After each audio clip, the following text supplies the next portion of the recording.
কেউ হুলমুল করে যাওয়ার দরকার নেই। এই বাবা বাবা পিছনে কোন যাও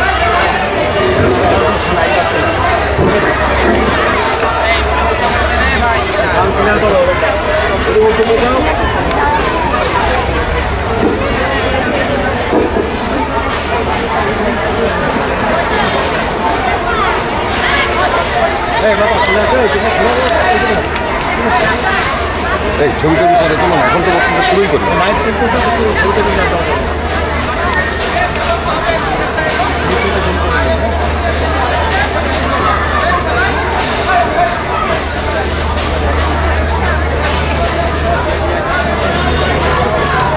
শব্দ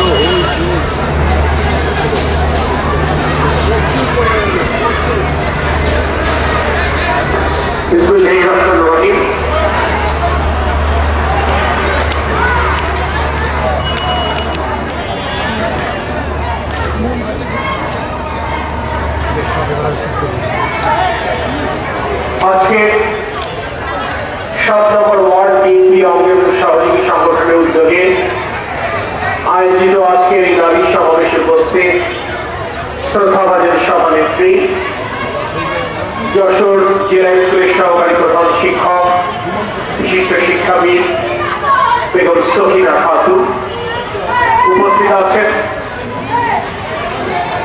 আমাদের সকলের অভিভাবক, যশোর জেলা বিএনপি সংগ্রামী আহ্বায়ক, বিশিষ্ট শিক্ষাবিদ অধ্যাপক বেগম, উপস্থিত আছেন যশোর জেলা বিএনপি সংগ্রামী সদস্য সচিব বিজেপি অ্যাডভোকেট সৈয়দ শামিল হক সাবু, যুগ্ম আহ্বায়ক জনাব দেওয়ার খোকন, আহ্বায়ক কমিটির সম্মানিত সদস্য জনাব আব্দুল সালাম আজাদ, নগর বিএনপি সংগ্রামী সভাপতি চৌধুরী রফিকুল ইসলাম মুল্লুকচাঁদ, সাধারণ সম্পাদক ইয়াসরুল সেতু, যুগ্ম সম্পাদক জহিরুল আলম, সাংগঠনিক সম্পাদক মনিরুজ্জামান মাসুম, আমাদের নগর মহিলা দলের সভানেত্রী শামসুদ্দার পান্ডব, সাধারণ সম্পাদিকা সাদিয়া খাতুন, উপস্থিত আমাদের বিএনপি জাতীয় নির্বাহী কমিটির অন্যতম সদস্য অধ্যাপক ফিরোজা বুলবুল কলি, উপস্থিত আমার মা ও বোনেরা, বিএনপি অঙ্গীয় সহযোগী সংগঠনের নেতৃবৃন্দ, আসসালামু আলাইকুম রহমতুল্লাহ। সাধারণত একটি কথা আছে যে যেই মিলাদের বৃষ্টি কম পড়ে যায়, শর্ট পড়ে, সেই মিলাদ সফল। তো আজকে আয়োজকরা আমি এসে শুনলাম 600 চেয়ারের ব্যবস্থা করেছিল, কিন্তু আমাদের মা বোনদের সংখ্যা এতই অধিক হয়েছে, পরবর্তীতে আরো 200 চেয়ার পার্শ্ববর্তী স্কুল থেকে এখন বেঞ্চ দিয়ে তাদেরকে বসবার সুযোগ করে দেওয়া হচ্ছে। সেই কারণে আমি প্রথমেই আমার বিএনপি পরিবারের মা বোনদের প্রতি গভীর শ্রদ্ধা নিবেদন করছি। আপনাদের সকলের প্রতি আমাদের প্রিয় নেতা তারেক রহমানের পক্ষ থেকে জানাই সালাম এবং শুভেচ্ছা। আসসালামু আলাইকুম। প্রিয় মা বোনেরা, আজ আমরা এখানে উপস্থিত হয়েছি মূলত আমাদের দল বাংলাদেশ জাতীয়তাবাদী দলের পক্ষ থেকে, আমাদের নেত্রী দেশের নেত্রী বেগম খালেদা জিয়ার পক্ষ থেকে, আমাদের নেতা তারেক রহমানের পক্ষ থেকে আপনাদের প্রতি আনুষ্ঠানিকভাবে কৃতজ্ঞতা প্রকাশ করবার জন্য। কৃতজ্ঞতা কেন প্রকাশ করতে চাচ্ছি আমরা? কারণ বিগত 16 বছরের ফ্যাসিবাদ বিরোধী আন্দোলনে আপনাদের যে আত্মত্যাগ, আপনাদের যে নিবেদন, তার জন্য বাংলাদেশ জাতীয়তাবাদী দল বিএনপি আনুষ্ঠানিকভাবে আপনাদের প্রতি কৃতজ্ঞতা প্রকাশ করছে। কারণ আমরা বিশ্বাস করতাম, সারা পৃথিবীর ইতিহাস পর্যালোচনা করে আমরা জানতাম কোন ফ্যাসিস্ট সরকারের পতন কোন একক রাজনৈতিক দলের পক্ষে সম্ভব নয়। আমরা সেই কারণে গত 6 বছর যাবৎ নিরবিচ্ছিন্ন ভাবে সকল রাজনৈতিক দলকে শেখ হাসিনা হটাও আন্দোলনে আমাদের সাথে সহযাত্রী হওয়ার আহ্বান জানিয়েছিলাম। আমাদের আহ্বানে সাড়া দিয়ে 40-এর অধিক রাজনৈতিক দল আমাদের সাথে শেখ হাসিনা হটাও ফ্যাসিবাদ বিরোধী আন্দোলনে যুগপৎ আন্দোলনের সাথী হয়েছিল। এরপরেও আমরা বলতাম শুধুমাত্র রাজনৈতিক কর্মীদের পক্ষে এই পরিবর্তন আনা সম্ভব নয়, যতক্ষণ পর্যন্ত সমাজের সকল শ্রেণী পেশার মানুষ একতাবদ্ধ হয়ে শেখ হাসিনার পতন দাবি না করবে, ততদিন শেখ হাসিনার পতন সম্ভব নয়। জুলাই আগস্টে রক্তাক্ত গণ অভ্যুত্থানের মাধ্যমে যখন শেখ হাসিনা পালিয়ে গেল, আমি বিশ্বাস করি বাংলাদেশের মানুষ বিএনপির এই আহ্বানের গুরুত্ব সেদিন উপলব্ধি করতে সক্ষম হল। অনেকের কাছে মনে হতে পারে যে জুলাই আগস্টের এই আন্দোলনের সামনে কাতারের পেছনে কিংবা মাঝে তো মূলত ছাত্ররাই ছিল, তাহলে কেন বিএনপি এই কথাটি বলছে? আপনারা যদি খেয়াল করে দেখেন, আপনার সন্তান যখন ওই ধর্মতলার মোড়ে দাঁড়িয়েছে শেখ হাসিনার পতনের জন্য নয়, প্রথমে কোটা সংস্কারের দাবিতে, এরপর যখন ধর্মতলা থেকে হেঁটে চাচরা চেকপোস্ট অভিমুখে গেছে, যখন আইন শৃঙ্খলা বাহিনী তাদেরকে ঘিরে ধরেছে, তখন একে একে আপনারাই আপনাদের সন্তানের নিরাপত্তার জন্য মায়েরা, বোনেরা, বাবারা এবং ভাইরা ওই ছাত্রের পাশে, ওই ছাত্রীর পাশে ঢাল হয়ে দাঁড়িয়েছিলেন। আপনারা নিশ্চয়ই সে সময় দেখেছেন অনেক অপরিচিত মুখ, এরা কোথা থেকে আসলো আপনারা হয়তো জানতেন না। তার একটি বৃহৎ অংশ বাংলাদেশ জাতীয়তাবাদী ছাত্র দলের ছেলেরা সেই মিছিলের সাথী।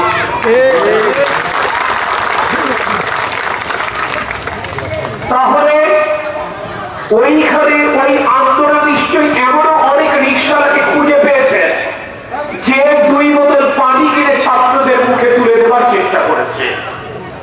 অনেক বাদাম বিক্রেতাকে নিশ্চয়ই খুঁজে পেয়েছে যে হয়তোবা নিজের থেকে 1 কেজি বাদাম ওই দুপুরে ক্ষুধার্ত ছাত্রছাত্রীদের মুখে তুলে দেওয়ার চেষ্টা করেছে।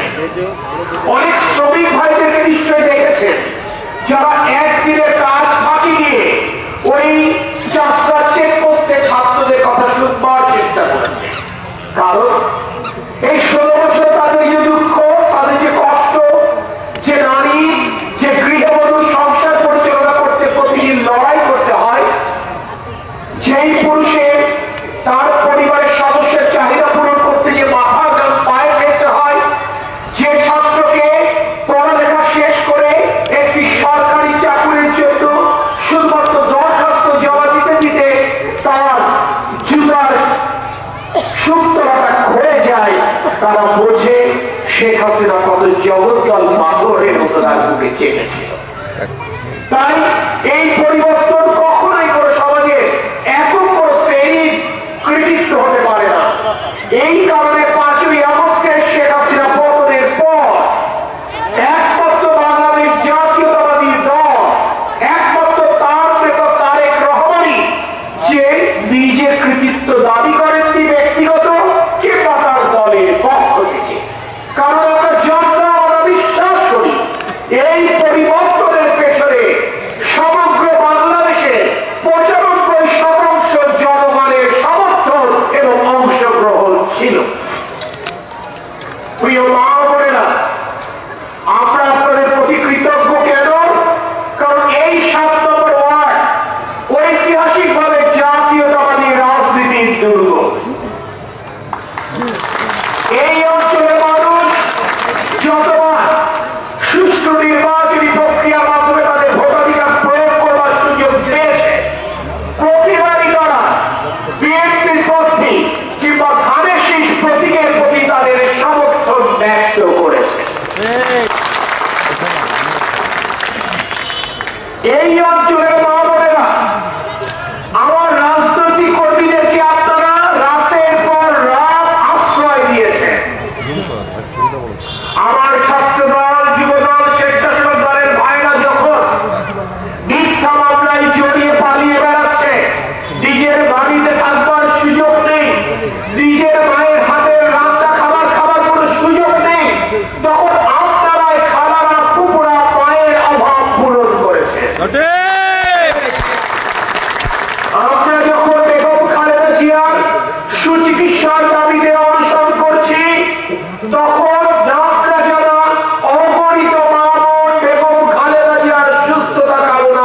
রোজা রেখেছে। আমরা যখন দেশনেত্রী বেগম খালেদা জিয়ার সুস্থতা কামনায় দোয়া মাহফিল করছি, এখানে উপস্থিত অগণিত মা বোনেরা নামাজের পার্টিতে ক্রন্দন করেছে সৃষ্টিকর্তার দরবারে ম্যাডাম খালেদা জিয়ার সুস্থতা কামনায়। তাই আমরা আপনাদের প্রতি কৃতজ্ঞ। সেই কৃতজ্ঞতা প্রকাশের জায়গা থেকে আজ আমরা আপনাদের সামনে উপস্থিত হয়েছি। আপনারা বিএনপিকে ভালোবাসেন, আপনারা ধানের শীষ প্রতীকে আপনাদের সমর্থন দেন। সেই অপরাধে আপনাদের উপর গত 16 বছরে জুলুম হয়েছে, নির্যাতন হয়েছে। মিথ্যা মামলায় জড়িয়ে আপনাদের পরিবারের সন্তানদেরকে কারাগারে পাঠানো হয়েছে।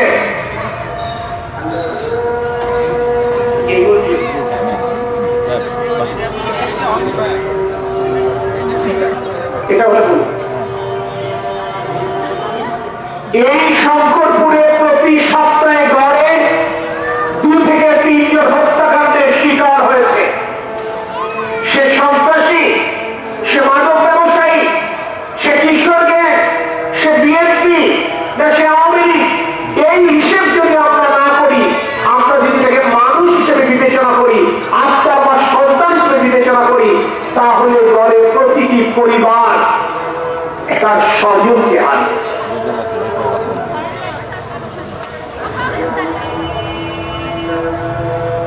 আমি ওয়েট করবো। আমরা এই বলছি না, নামাজ হলে এটা ব্যক্তিগত যে কথাটি বলছিলাম, এই শঙ্করপুরের মা বোনদেরকে তাদের ভোটাধিকার থেকে কিভাবে বঞ্চিত করা হয়েছে আমি তার প্রত্যক্ষদর্শী। 2018 সালের একাদশ জাতীয় সংসদ নির্বাচনের 3 ডিসেম্বরের দিন আমি এখানে প্রতিটি ভোট কেন্দ্রে গিয়েছি। ওই আশ্রম করে যখন আমি উপস্থিত হয়েছি, আমাকে আওয়ামী লীগের গুন্ডারা অভিবাদন জানিয়েছে বোমার শব্দে। আমি যখন এই মাদ্রাসাতে এসেছি, ওই প্যাটেন স্কুলে গেছি, প্রতিটা জায়গায় শত শত মা বোনেরা আমাকে ঘিরে ধরেছে। তারা একটি কথাই বলেছিল, সেদিন বাবা তুমি তো বলেছিলে আমরা ভোট দিতে পারবো, তাহলে আমার ভোটটা কিভাবে আরেকজন দিয়ে গেল। প্রিয় মা বোনেরা, শেখ হাসিনা শুধু আপনাদের ভোটের অধিকার থেকে বঞ্চিত করে।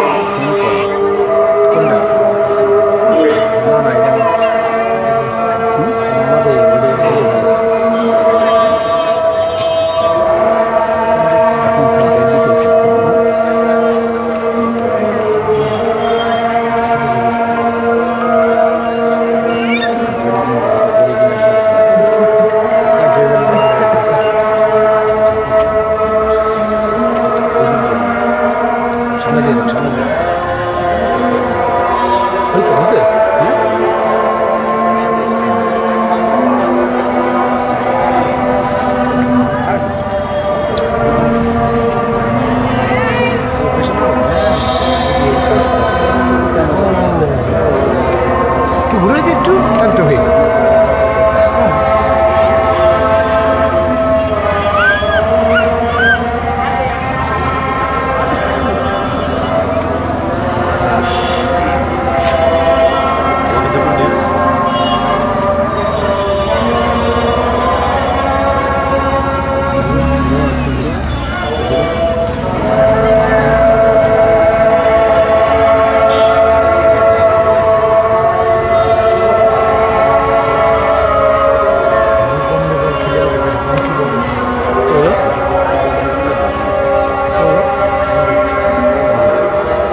50% ছাড় পেলে ভিডিও ভিডিও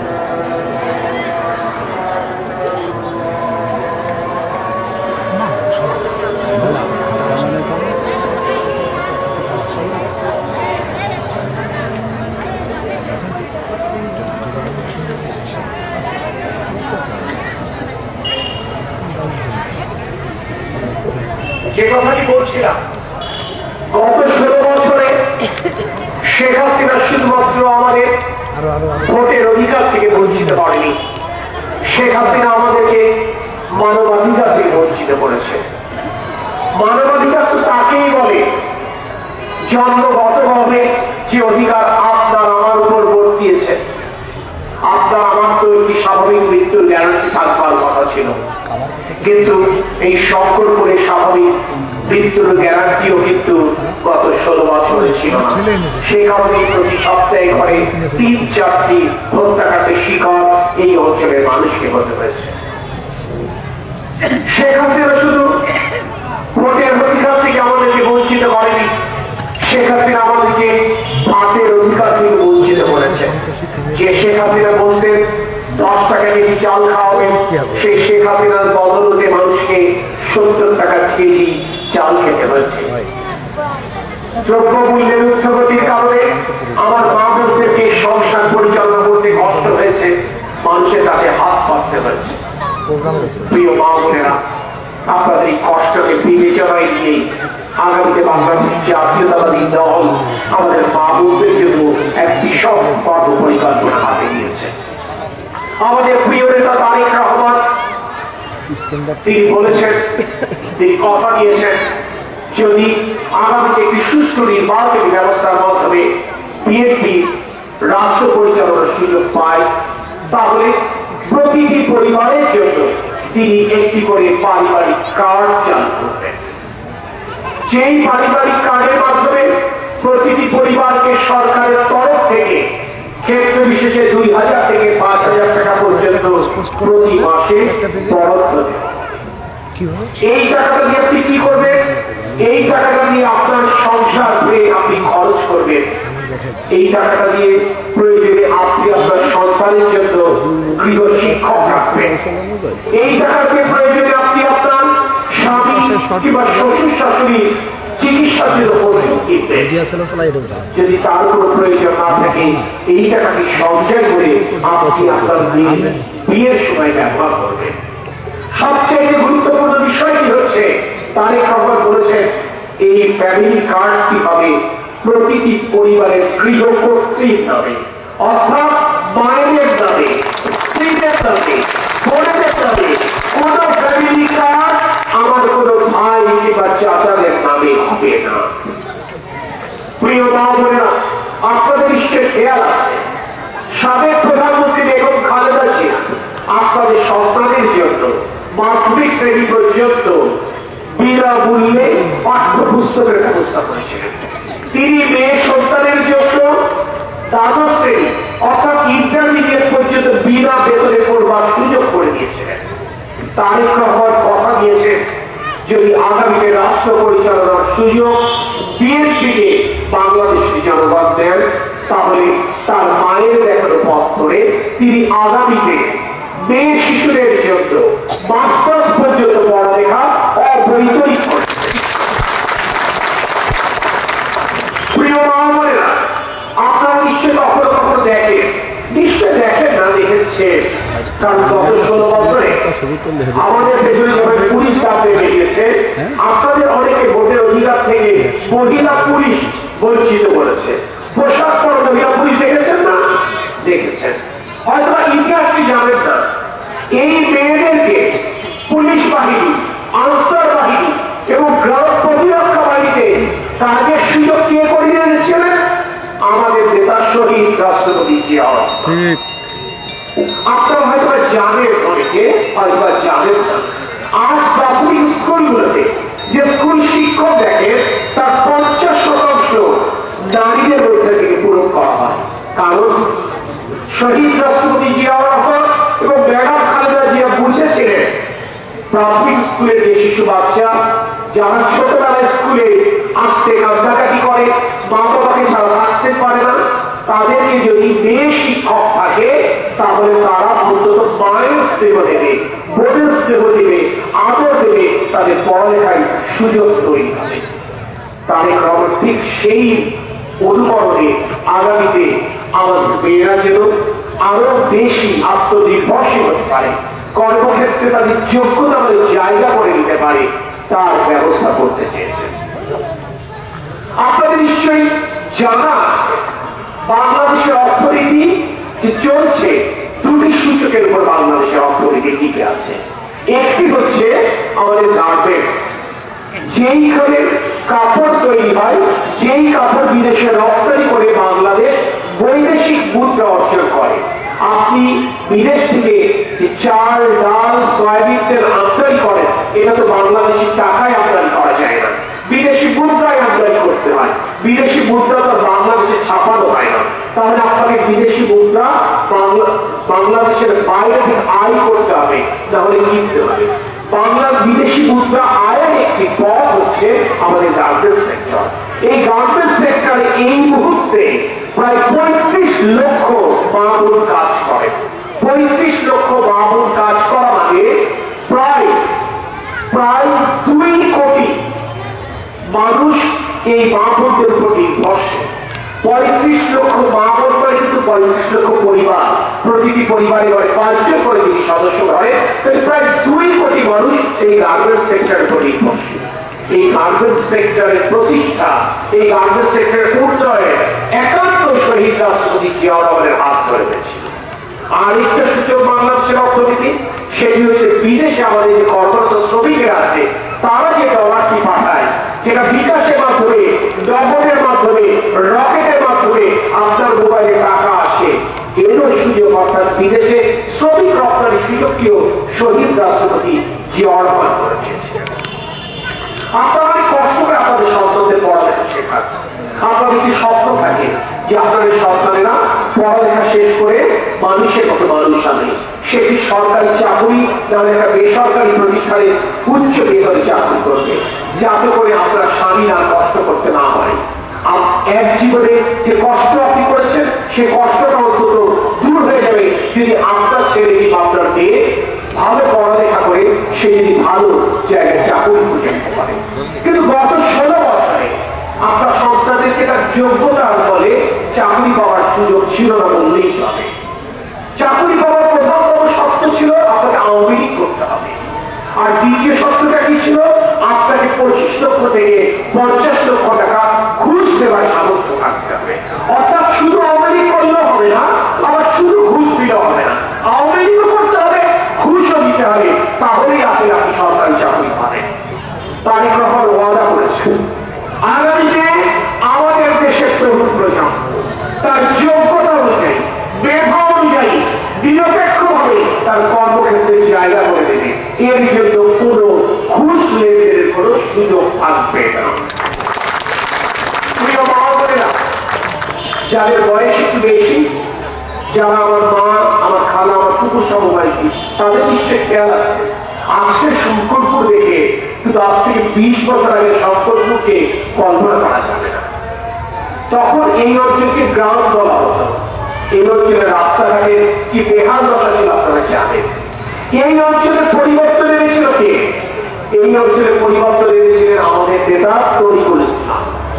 এই যে রাস্তাটা, এই রাস্তাটাই মূল যে রাস্তা, এই রাস্তাটাই কিন্তু শঙ্করপুরের পরিবর্তনের মূল। এর ধারাবাহিকতায় তরিকুল ইসলাম যশোর কলেজ প্রতিষ্ঠা করেছেন। তরিকুল ইসলাম এখানে শঙ্করপুর বাস টার্মিনাল করেছেন। তরিকুল ইসলাম এখানে বেগম খালেদা জিয়াকে নিয়ে যশোর মেডিকেল কলেজ প্রতিষ্ঠা করেছেন। আজ কিন্তু শঙ্করপুরে একটি পরিচিতি তৈরি হয়েছে। আজ জমির দাম শতগুণ বৃদ্ধি পেয়েছে। আজ আপনাদের সন্তানদেরকে শঙ্করপুরে আমার বাড়ি, সেই কারণে নিশ্চয়ই লজ্জায় মাথা নিচু করতে হয় না। এই যে আর্থসামাজিক অবস্থা যে পরিবর্তন, এটি তরিকুল ইসলাম করেছে। তরিকুল ইসলাম কিভাবে করলেন? ব্যক্তি তরিকুল ইসলামের তো খুব আহামরি ক্ষমতা ছিল না। তরিকুল ইসলাম করতে পেরেছিলেন জিয়াউর রহমান এবং বেগম খালেদা জিয়ার গণাত্মতায়। তরিকুল ইসলামের দল বিএনপি রাষ্ট্র পরিচালনার দায়িত্বে ছিল। তরিকুল ইসলামের নেতা জিয়াউর রহমান বাংলাদেশের প্রেসিডেন্ট ছিলেন। তরিকুল ইসলামের নেতা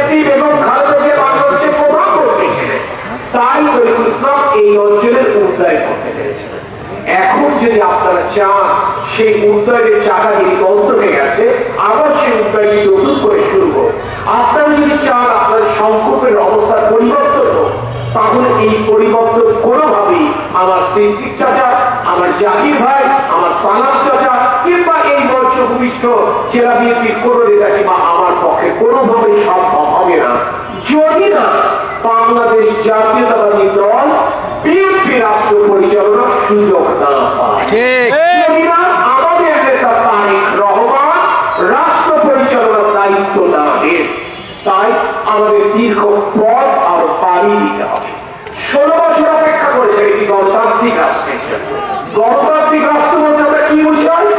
গণতান্ত্রিক রাষ্ট্র বলতে এটাই বোঝায় আপনি আপনার প্রতিনিধি আপনার ভোট দিয়ে নির্বাচন করবেন, অর্থাৎ আপনার এই অঞ্চলের যে কাউন্সিলর হবে সেটি আপনি ভোট দিয়ে নির্ধারণ করবেন। আপনার এই অঞ্চলের যে পৌরসভার মেয়র হবে, এইখানটাকে উপজেলার চেয়ারম্যান হবে, এইখানটাকে এমপি হবে, এটি একান্ত আপনার ভোটে নির্ধারিত হবে। কিন্তু দুর্ভাগ্য, গত 16 বছরে এই সুযোগ থেকে আপনারা বঞ্চিত হয়েছেন। আপনাদের ভোট লাগেনি, কাউন্সিলর হয়ে গেছে।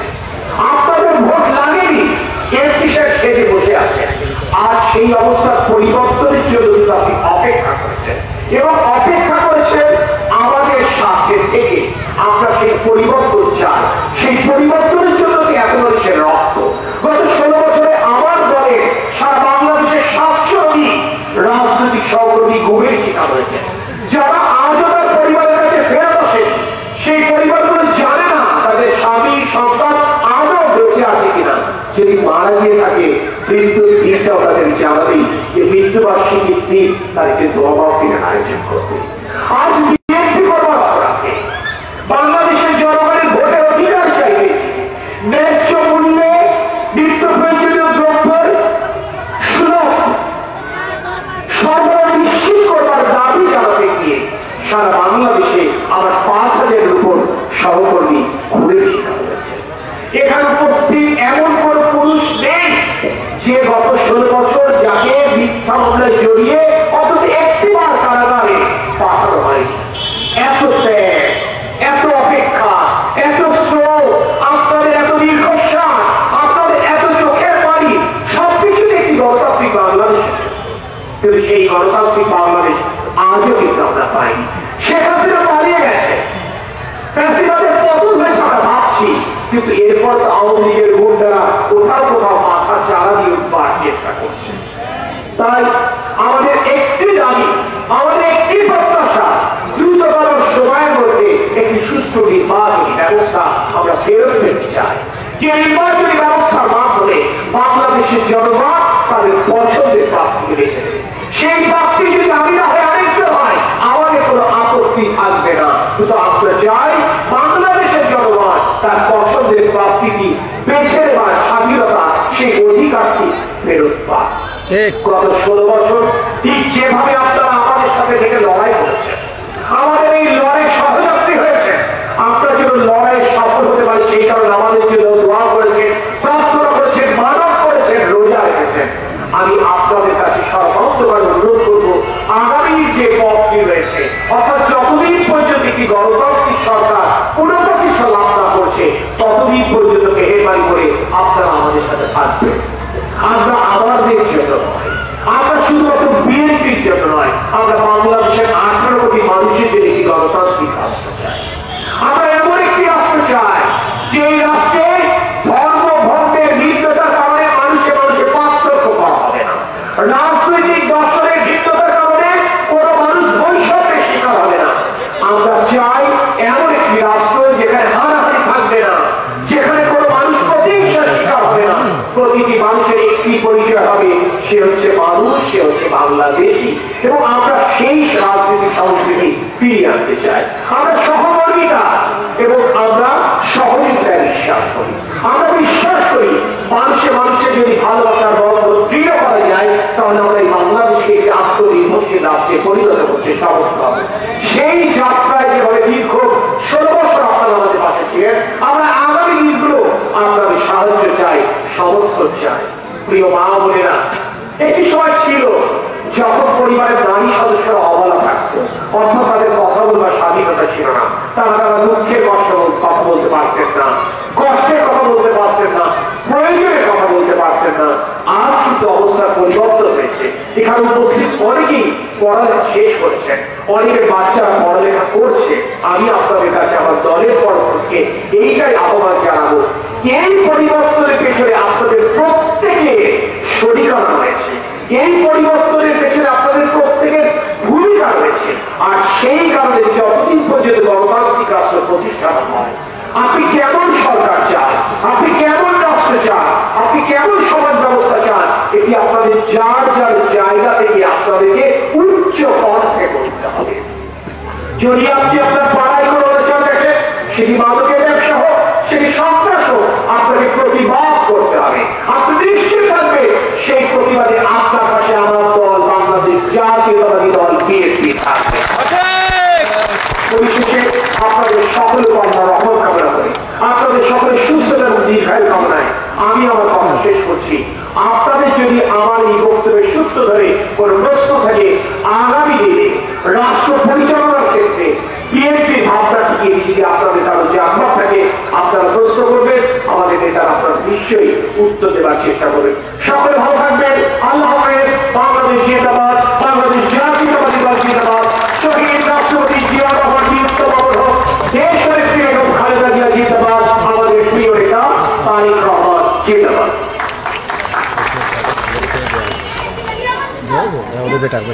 ধন্যবাদ আমাদের প্রধান অতিথিকে। চমৎকার আমাদের সাথে দিক নির্দেশনামূলক বক্তব্য রেখেছেন। এখন আমাদের নেতাদের কাছে যদি আপনাদের কোনো প্রশ্ন থাকে, আপনারা হাত তুলবেন, আমাদের মাইক চলে যাবে, আপনারা প্রশ্ন করবেন।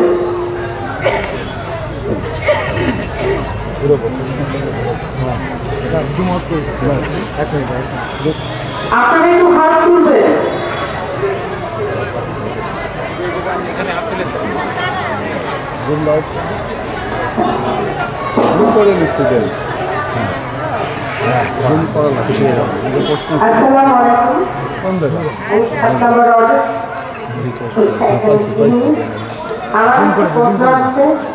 বর্তমান সরকার পতনের ঘটনার কাজে দেশের ব্যবস্থা কিশোর গ্যাং তাদের দ্বারা বিভিন্ন স্থান চুরি, চিন্তায়, বোমাবাজি, খুনের মতো ঘটনা ঘটলে বিএনপি এর এই পদক্ষেপ নেবে। আসসালাম।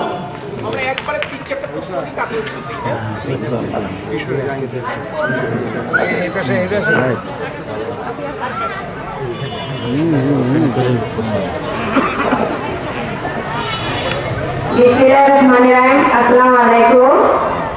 আমাদের বর্ষায় আসলে 7 নং ওয়ার্ডের ড্রেনের অবস্থাপনার কারণে এলাকা রাস্তাঘাট এত খারাপ অবস্থা হয়ে যায়। বিএনপি এলাকা আমাদের এরকম কোনো ভালো করে পদক্ষেপ নেওয়া হবে কিনা?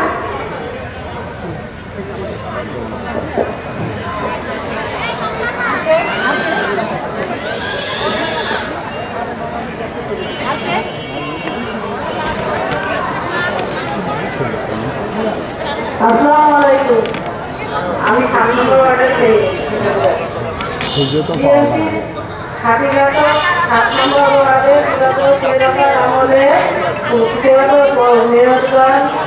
রাস্তাঘাট, কালভার্ট ইত্যাদি থেকে বঞ্চিত আছে।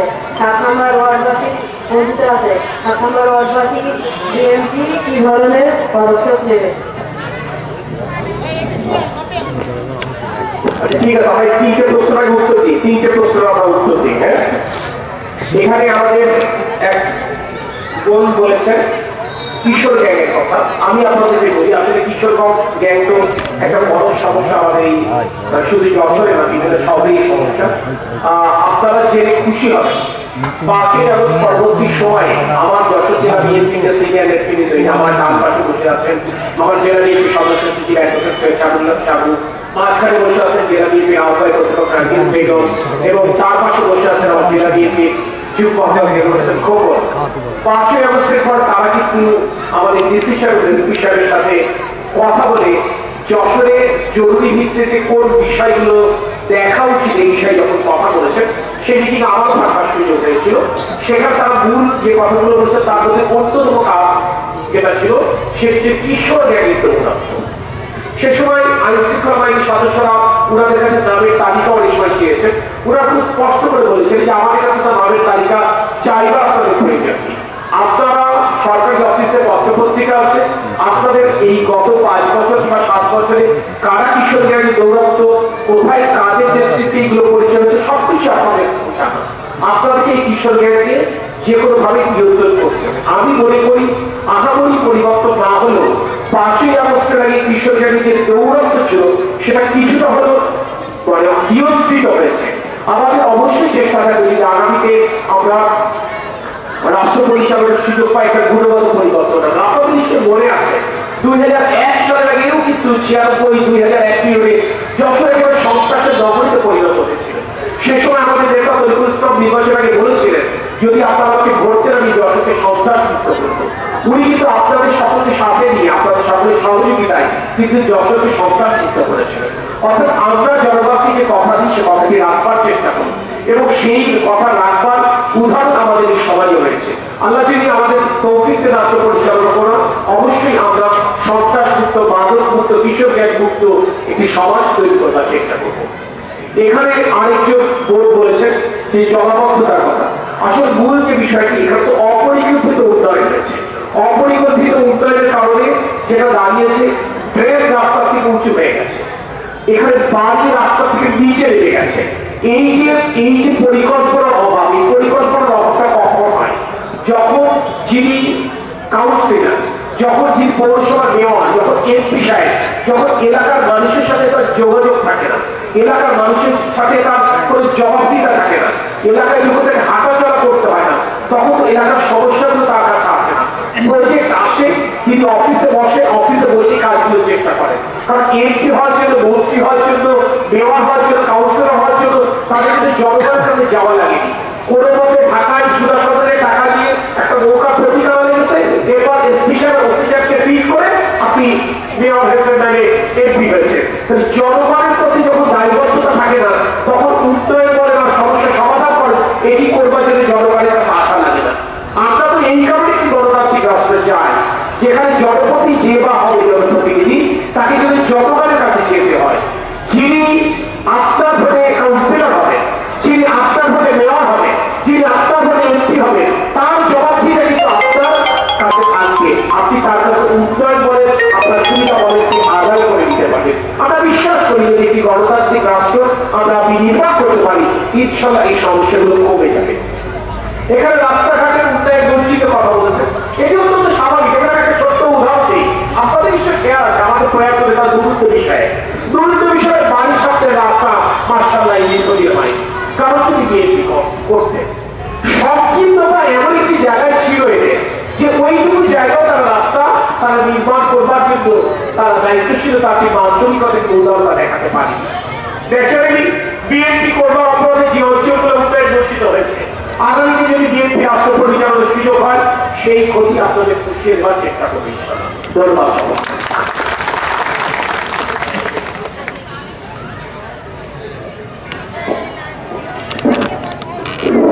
আসসালামু আলাইকুম, আমি কাকিয়া 7 নম্বর ওয়ার্ডের জন্য একজন দীর্ঘদিন এসএল কর্মী।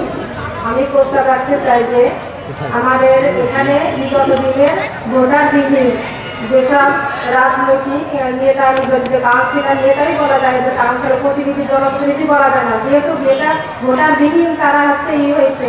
এখন তাদের আমলে যেসব মাদক বিভিন্ন কর্মকাণ্ডে যে মানুষ জড়িত হয়েছে তাদের জন্য অনেকের স্বার্থ ধ্বংস হয়েছে, তাদের বিরুদ্ধে কি পদক্ষেপ নেওয়া হবে প্রথমত। দ্বিতীয়ত আমি আমার দক্ষিণ ভারতের সর্বকালের সর্বশ্রেষ্ঠ জননেতা জনাব তরিকুল ইসলামের সুযোগ্য উত্তরসূরি আমার চেয়ারম্যান নেতা প্রিয় নেতার কাছে প্রস্তাব রাখতে চাই যে আমরা মহিলা কর্মীরা অনেক দিন থেকে এখানে কর্মকাণ্ড অনেক কাজ করে আসছি, কিন্তু আমরা অবহেলিত। আমরাই পারি অনেক কিছু করতে, কিন্তু আমরা পুরুষের কাছে অবহেলিত। আমরা অবহেলিত করতে চাই না। আমাদের কর্মকাণ্ড নিয়ে যেসব কাজকর্ম যা আমাদের মহিলা নীতির মাধ্যমেই আমরা সম্পাদন করতে চাই, এই ক্ষেত্রে আপনার পদক্ষেপ করছি। ধন্যবাদ। আপনি তো অনেক ভালো বলেছেন। আগামীতে যে নারীরা পিছিয়ে থাকবে না, আগামীতে নারীরা যে বঞ্চিত হবে না, আগামীতে অন্তত বিএনপি রাষ্ট্র পরিচালনার সুযোগ পেলে নারীরা যে অবহেলিত থাকবে না, তার একটি নজির স্থাপন করতে চেয়েছে। আজকে আপনারা দেখেন আপনার মা বলতে কিন্তু বসবার সুযোগ করে দিয়েছে। মুরব্বীদের কিন্তু আমার সব ভাইরা কিন্তু দাঁড়িয়ে আছে। তো আমি আপনাদের এইটুকু আশ্বস্ত করতে চাই, কারণ উন্নয়ন বাংলাদেশের জনগোষ্ঠী অর্থে হচ্ছে নারী। এই নারীকে উন্নয়ন থেকে পিছিয়ে রেখে বাংলাদেশের সামগ্রিক উন্নয়ন করা কোনোভাবে সম্ভব নয়। এটুকু আমরা বুঝি। বাংলাদেশের ভোটারদের 51% হচ্ছে নারী। এই নারীরা বরাবর বেগম খালেদা জিয়ার প্রতি তার আস্থা রেখেছে। আমরা বিশ্বাস করি নারীরা ইনশাআল্লাহ বেগম খালেদা জিয়ার সরকার তারেক রহমানের উপর আস্থা রাখবে। ন্যাচারালি এই মা বোন নারীদের উন্নয়নে অতীতে ধারাবাহিকতায় বিএনপি অত্যন্ত গুরুত্বপূর্ণ ভূমিকা পালন করবে। আমার বোনের উদ্দেশ্যে আমি বলতে চাই, আপনি জেনে খুশি হবেন, তারেক রহমান বলেছেন আমাদের যে সারা বাংলাদেশে বিভিন্ন জায়গায় সংগঠন পুনর্গঠন যে প্রক্রিয়া চলছে, এখানে প্রতিটি ইউনিটে বিএনপি প্রতিটি ইউনিটে ন্যূনতম 10% নারীকে রাখা লাগবে। অর্থাৎ 100 সদস্যের যে কমিটি আছে কম করে 10 জন নারীকে ওই কমিটিটা অন্তর্ভুক্ত করতে হবে। এটির ন্যূনতম এই মুহূর্তে কিন্তু তারেক রহমানের চেষ্টা থাকবে, তারেক রহমানের উদ্যোগ থাকবে কমপক্ষে 33% নারী নিয়ে প্রতিটি কমিটি করবা। অর্থাৎ উদাহরণটি আমরা আমাদের দল আমাদের সংগঠন থেকেই আমরা তৈরি করতে চাই। ইনশাআল্লাহ পরিবর্তন হবে। তো খাতেই আছে বাইকে সাউন্ড না দেয়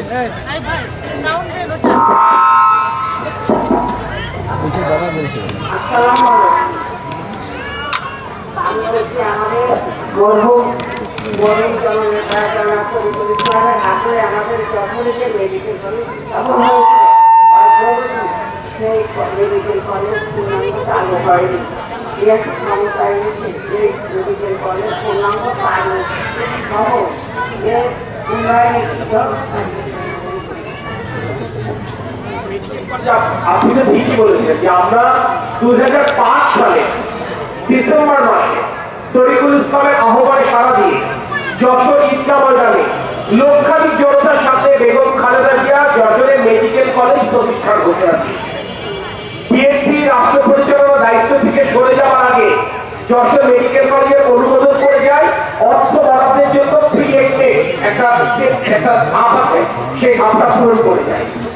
এই দীর্ঘ সময়ে তারা ওই যশোর 250 হাসপাতালে মেডিকেল কলেজের কার্যক্রম চালিয়েছে। মাত্র কয়েক বছর আগে মেডিকেল কলেজের আলাদা একটা ভবন থেকে আপনাদের এখানে, কিন্তু এটা মেডিকেল কলেজ হাসপাতাল হয়। যশোরের পরে মাগুরা মেডিকেল কলেজ, যশোরের পরে সাতক্ষীরা মেডিকেল কলেজ, মেডিকেল কলেজের ভবন হয়ে গেছে। আসলে এখানে যারা এমপি সাহেব ছিলেন তারা তো যশোরের মানুষের প্রতি তাদের দায়বদ্ধতা ছিল না, যশোরের মানুষকে তারা ভালোবাসতেন না।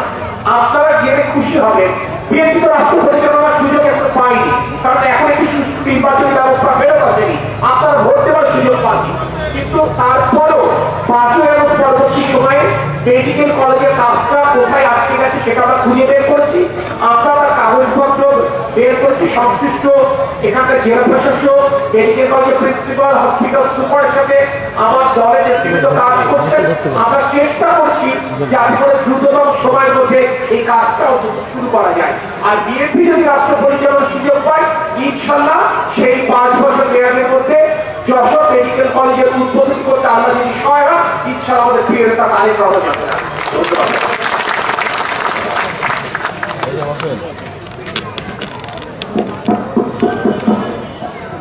আসসালামু আলাইকুম। আমাদের আরাম কমিটির পক্ষ থেকে বলছে যে আমাদের বিগত 16 বছরে কোনো উন্নত হয়নি, আর যেহেতু 8 লোকসভাতে ভর্তি করে আনি যায়, এই জন্য আমাদের একটু উন্নয়ন করে। এইটাই আপনাদের কাছে বিনীত অনুরোধ। দেখেন মা, আপনি যে কথা বলেছেন আজকে ভাই আরামের বস্তিতে গালি দিচ্ছে। আজ থেকে 20-25 বছর আগে শঙ্করপুর নিয়েই তো গালি।